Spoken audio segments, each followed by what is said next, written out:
기도하겠습니다. 거룩하시고 자비로우신 아버지 하나님 감사합니다. 오늘 이 시간 또한 하나님의 생명의 말씀을 우리에게 내리사 우리로 선포하게 하시고 또한 듣게 하시는 하나님, 이 살아계신 하나님의 말씀이 우리 영혼의 생명 양식이 되도록 은혜 베풀어 주시옵소서. 성령님 함께 하시며 충만하시고 모든 말씀을 듣는 자들에게 은혜가 넘치는 시간이 되도록 역사하여 주시옵소서. 이 예배의 시종을 주님께 의지하옵고 예수님의 이름으로 감사하며 기도드리옵나이다. 아멘. 이 시간은 선한 목자 예수님에 대해서 말씀을 나누도록 하겠습니다.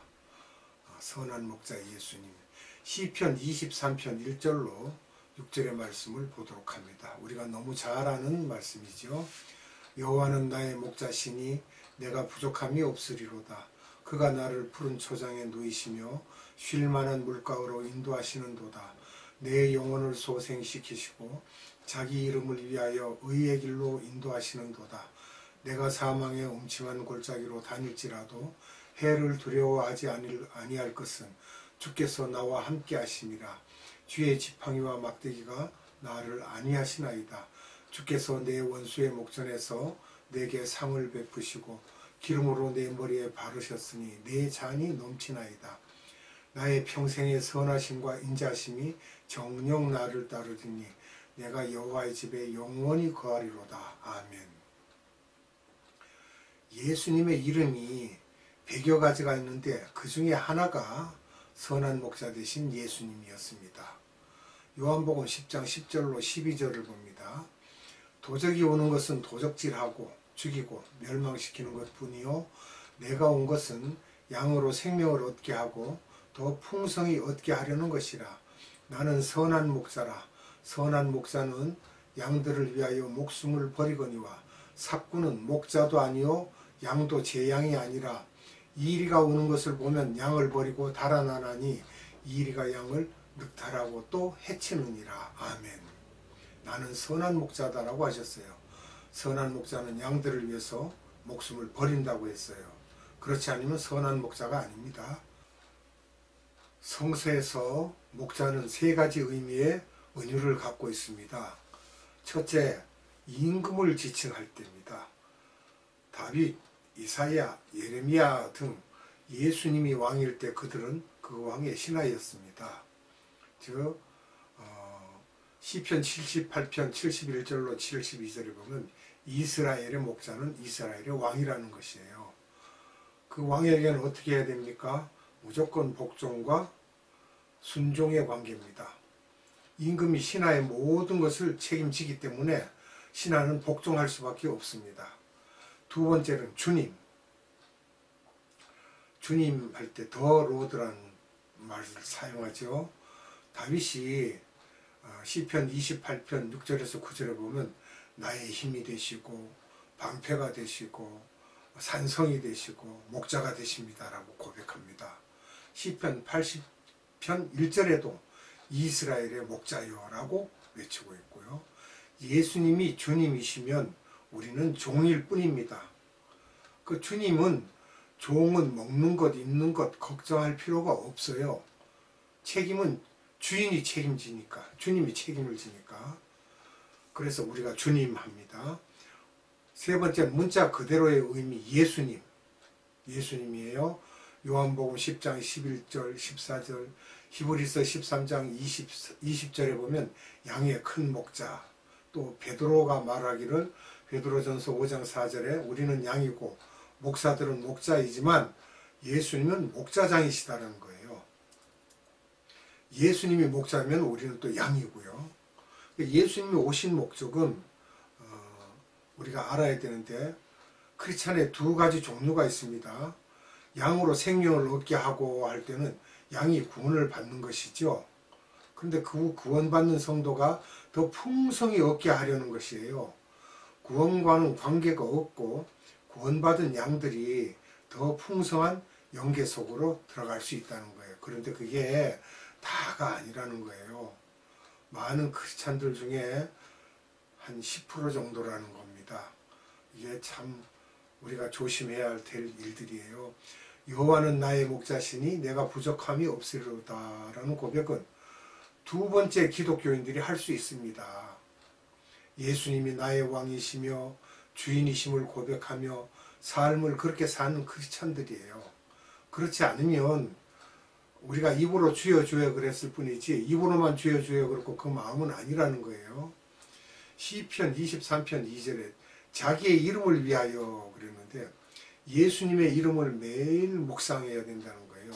만민을 구원하는 예수님의 모습을 영의 눈을 뜨고 위로 뜨고 볼 수 있어야 된다는 거예요. 항상 히브리서 11장 1절에 믿음은 바라는 것들의 실상이요 보지 못하는 것들의 증거니라고 하셨는데 우리가 이 육신의 눈으로 안 보인다고 해서 못 믿는 게 아니라 우리 영으로 그것을 생각하고 봐야 됩니다. 나의 삶 가운데 일어나는 모든 일들에 대해 예수님 중심으로 보면서 순종하고 회개하고 복종하면 된다는 거예요. 그렇지 않으면 아무리 많은 찬양을 할지라도 주님께 연락되지 않는다는 것입니다.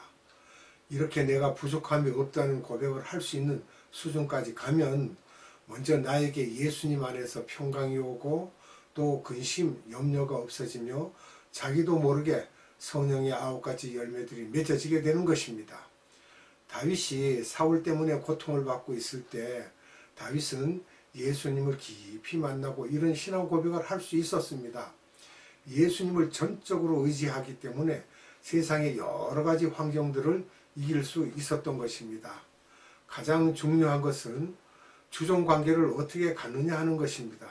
그것을 알기 위해서는 예수님의 이름을 계속 묵상해야 됩니다. 다윗이 반역에 의해서 얼마나 고생을 하고 쫓겨다녔습니까? 그런데도 또 나단이 얼마나 저주를 하고 퍼붓고 그런데도 그것을 주님이 그렇게 시켰다면 내가 어쩔 수 없이 그것을 받아들여야 된다라고 그걸 다 예수님을 알고 그렇게 말을 하는 거예요. 푸른 초장, 참 너무 좋은 말씀이죠.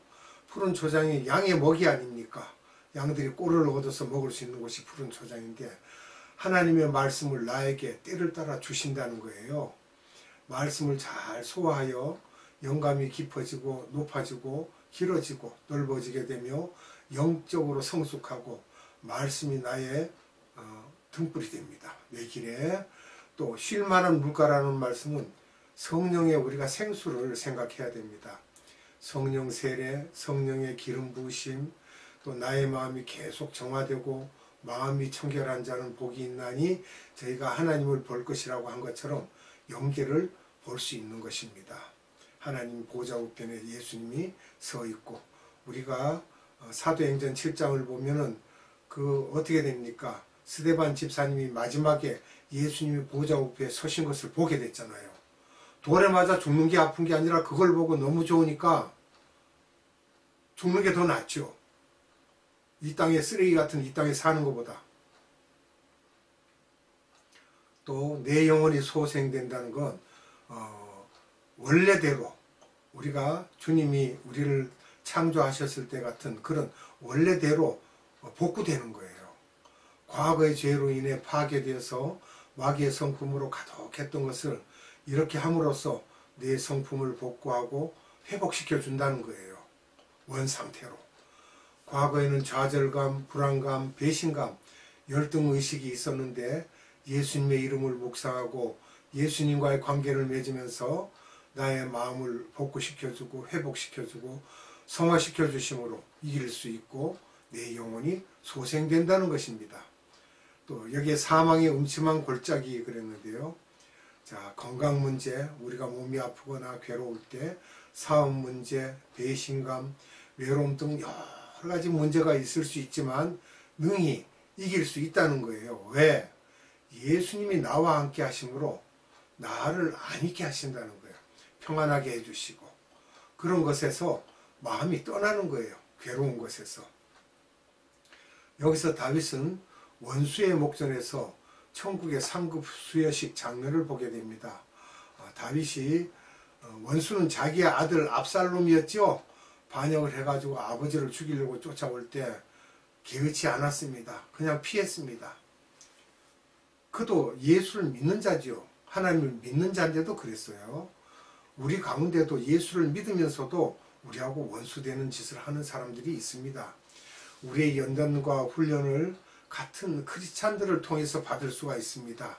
작은 문제로 인해서 시험에 들게 할 수도 있고, 작은 문제로 인해서 오해받을 수 있고 그렇습니다. 그래서 나중에 천국에서 그들이 있는 곳에서 상급 수여를 한다는 것입니다. 그 다음에 면류관이 있는데, 면류관을 보면 천국은 계급사회임을 보여주고 계십니다.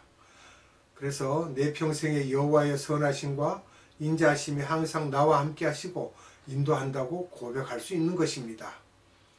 우리들은 피조물이기 때문에, 그러니까 질그릇과 같은 존재입니다. 이렇게 살겠다고 다짐하면서도 또 실수를 하고 깨지고 실족하고 죄를 범하지만, 그럴 때마다 예수님의 선하심과 인자하심이 나와 함께 하심으로 그 은혜 안에서 평안을 우리가 누려라, 그 말씀입니다. 그러므로 예수님 한 분만으로 우리는 만족할 수 있는 것입니다. 이렇게 풍성한 삶을 살았던 분들, 이분들을 다 보면은 다 하나님, 예수님만 의지했던 거예요. 우리가 다윗과 바울을 보면 로마서 12장 14절로 21절에 핍박하는 자들을 축복하고, 즐거워하는 자들과 함께 즐거워하고, 우는 자들과 함께 울고, 악을 악으로 갚지 말고 선으로 악을 갚고 모든 사람과 화평하라고 할 수 있는 것입니다. 우리가 그렇게 된다는 거예요. 육적으로, 정신적으로, 도덕적으로, 윤리적으로, 영적인 부분에서 예수님처럼 우리가 충만한 삶을 갖고 있어야 되겠습니다. 복 있는 자는 산상수훈에 보면 마태복음 5, 6, 7장에 기록되어 있죠. 마음이 가난한 자, 애통한 자, 온유한 자, 긍휼을 베푸는 자, 의에 줄이고 목마른 자, 마음이 청결한 자, 화평케 하는 자, 의를 위하여 핍박을 받는 자, 또 소금과 빛의 역할을 하는 자. 여기서 잠깐만요. 우리가 여기서도 소금과 빛의 역할을 그랬죠. 우리는 보통 쉽게 빛과 소금에 이렇게 말하는데, 소금이 먼저입니다. 그게 순서가 있습니다, 여러분. 항상 기도할 때도 우리가 소금의 역할과 빛의 역할 이렇게 말해야 되는데, 빛과 소금이 되게 하옵소서. 소금도 못 되는 사람이 어떻게 빛이 먼저 됩니까? 말씀을 고쳐야 돼요. 이웃을 사랑하는 자, 외식하는 자, 두 주인을 섬기지 않는 자, 즉 우상을 섬기지 않는다는 거죠. 좁은 문으로 가는 자, 반석 위에 집을 짓는 지혜로운 자, 이거에 다 복 있는 자죠. 고린도전서 13장 4절로 6절에 보면 역시 참 말씀이 기록이 잘 돼 있어요. 오래 참고 온유하며 시기하지 않으며 자랑하지 않으며 무례히 행치 않으며 자기의 유익을 구하지 않으며 성내지 않으며 악한 것을 생각하지 않으며 불을 기뻐하지 않으며 진리와 함께 기뻐하는 자라고 기록되어 있습니다. 이와 같이 우리도 하나님께 마음을 두고 예수를 생각하면은 점점 이렇게 행해 갈 수가 있다는 것입니다. 사도 바울을 보면은 마귀의 방해를 이기려면 하나님의 전신갑주를 입어라 라고 했는데, 이게 로마 시대에 군사들이 전쟁을 하러 나가면 전신갑주를 입죠. 거기에 비유해서 말씀을 우리에게 한 거예요. 자, 하나님의 사랑을 보면 환난과 곤고, 핍박, 기근, 적신이나 위험이나 칼이나 내가 확신하노니 사망이나 천사들이나 권세, 현재 또 어떤 일이든지 장래일이나 능력이나 깊음 위에 다른 어떤 피조물이라도 우리를 그리스도 예수 안에서 끊을 수가 없다라고 고백했어요. 깊은 주님과의 관계 속에 들어오면 이런 고백을 할 수 있는 것입니다. 그냥 내가 일부러 하는 것이 아니라 자연히 주님을 생각하고 고개를 숙이고 기도를 하면 입속에서 그런 말씀이 튀어나오죠. 나에게 필요한 영광로를 주신 것이므로 다 우리가 이기고 가볍게 나가면서 주님과의 관계에만 초점을 맞출 수가 있습니다. 어렵고 험난한 일이 있을 때 제가 선교지에서 아주 추위와 싸우면서 2시간 반, 3시간을 세발 오토바이를 타고 가면은요, 다리가 얼어서 걸음을 걸으면 발뒤꿈치의 울림 소리가 귀에까지 울려요. 얼어서. 근데 그것이 내 자랑이 아니에요. 또 내가 잘난 게 아니에요. 그 모두는 다 주님이 하시기 때문에 할 수 있는 일이지 내가 아닌 거예요. 자, 우리가 바울은 막연히 이런 삶을 사는 것이 아니라 분명한 비전을 갖고 있었습니다. 바울은 디모데후서 4장 7절로 8절입니다. 내가 선한 싸움을 싸우고 나의 달려갈 길을 마치고 믿음을 지켰으니 이제 후로는 나를 위하여 의의 면류관이 예비되었으므로 주 곧 의로우신 재판장이 그날에 내게 주실 것이니 내게만 아니라 주의 나타나심을 사모하는 모든 자에게니라. 아멘. 자, 사도 바울뿐만이 아니라 예수님을 믿고 예수님을 사모하고 예수님을 기다리는 모든 자에게도 그날에 면류관이 예비되어 있다는 거예요. 우리가 이런 것을 눈으로 육안으로 보이지 않는다고 지나칠 것이 아니라 영적으로 그것을 보고 이후에 내가 주님 앞에 가서 면류관 받을 거를 한번 생각해 보세요. 상상만 해도 몸이 공중에 붕 뜨는 것 같죠. 기분이 좋아서. 이렇게 예수님이 우리에게 주신 지상 계명과 지상 명령을 지키면 바울과 같이 의의 면류관이 예비에 되었다는 것을 우리가 알 수 있습니다.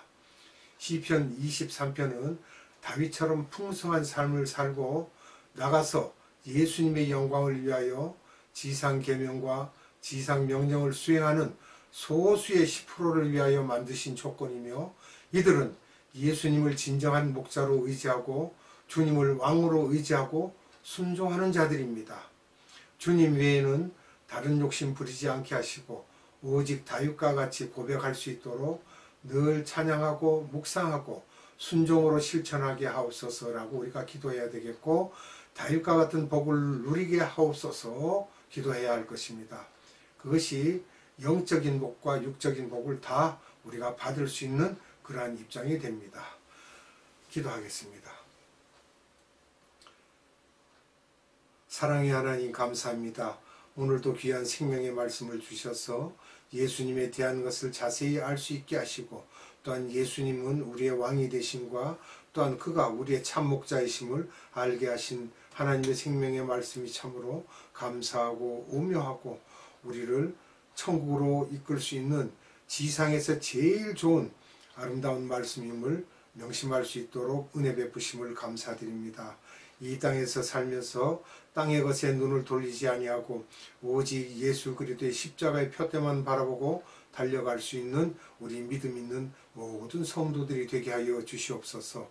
오늘도 말씀을 선포한 자나 듣는 모든 자에게 하나님께서 우리에게 감화 감동을 주시고 항상 성령 하나님께서 우리에게 충만한 은혜를 채워주실 것을 믿사옵고 감사와 찬양과 영광을 올려드리오며 우리 구주 예수 그리스도 이름으로 감사드리며 기도하옵나이다. 아멘. 주님 가르쳐준 기도로 예배를 마치겠습니다. 하늘에 계신 우리 아버지, 아버지의 이름을 거룩하게 하시며 아버지의 나라가 오게 하시며 아버지의 뜻이 하늘에서와 같이 땅에서도 이루어지게 하소서. 오늘 우리에게 일용할 양식을 주시고 우리가 우리에게 잘못한 사람을 용서하여 준 것 같이 우리 죄를 용서하여 주시고 우리를 시험에 빠지지 않게 하시고 악에서 구하소서. 나라와 권능과 영광이 영원히 아버지의 것입니다. 아멘.